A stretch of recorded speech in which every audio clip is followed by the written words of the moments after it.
वो बहुत गरीब था। उसकी खेती से उतने पैसे भी हार्डली आते थे कि वो उनका घर चला सके, पर वो बहुत मेहनत करते थे।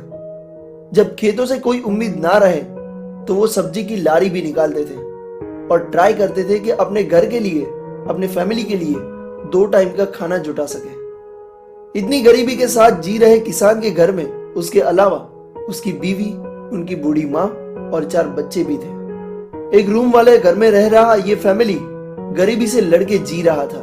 कुछ सालों बाद जब उनका सबसे बड़ा बेटा अमित जब 5th में आया, तब उसकी माँ ने उसे कहा कि देख बेटा, तेरी पढ़ाई ही एक ऐसा रास्ता है जो हमें इस गरीबी से निकाल सकती है। प्लीज तुम अपनी पढ़ाई को बहुत सीरियसली लेना, हमारे पास और कोई ऑप्शन नहीं है इस गरीबी से निकलने के लिए। उस टाइम पे अमित समझ सकता था अपनी माँ का दुख, और जानो वो लाइन हर बार, हर समय उसके कानों में गूंजती थी। उसने ठान लिया था कि कुछ भी हो जाए अब वो कुछ बन के दिखाएगा और अपनी फैमिली को इस गरीबी से निकाल के रहेगा। पर जैसे जैसे वो बड़ा होता रहा, खर्चे भी बढ़ते रहे। उनके गांव में हायर सेकेंडरी स्कूल नहीं होने के कारण अमित को बाहर जाना पड़ता था। गरीबी में थोड़ा और खर्चा बढ़ने के कारण उनके घर की हालत बिगड़ती जा रही थी। तभी उनके छोटे भाई ने, जो हालांकि 8th स्टैंडर्ड में होंगे, उन्होंने बाहर दिल्ली में जाके कुछ काम करने का सोचा और ये चीज अपनी फैमिली को बताई। तब वो बहुत छोटे थे और इसी के कारण पेरेंट्स ने उन्हें बाहर जाने से मना कर दिया, और इतनी गरीबी और काम ना कर पाने के कारण वो धीरे धीरे डिप्रेशन में चला गया। अब उसका इलाज भी चालू हो गया, पर वो इस मुसीबत से बाहर नहीं आ सका और कुछ टाइम बाद उसने इस गरीबी से छुटकारा पाने के लिए सुसाइड कर लिया। दोस्तों, ये सच्ची कहानी है, मैं कोई ऐसे ही बातें नहीं बना रहा। अब अमित से ये सब देखा नहीं जा रहा था। उसे पता था ये सब सिर्फ गरीबी के कारण हो रहा था। उनकी फैमिली जो सफर कर रही थी, वो उसका छोटा भाई भी खो चुका था।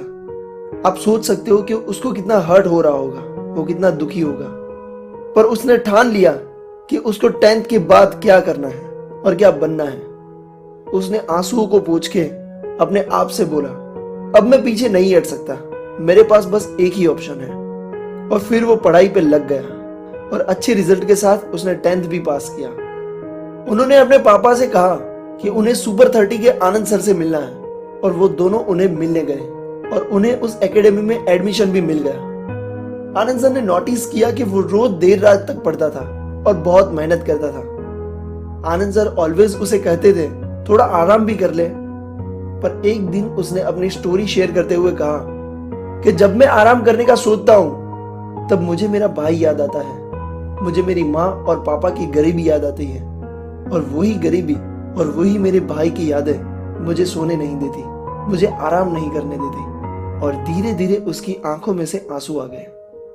दोस्तों, अमित का सपना था कि वो IIT में एडमिशन ले, और इतनी मेहनत के बाद कौन कहता है जो सोचो वो नहीं हो सकता है, उन्होंने वो करके भी दिखाया। और अमित आज IIT में पढ़ रहे हैं।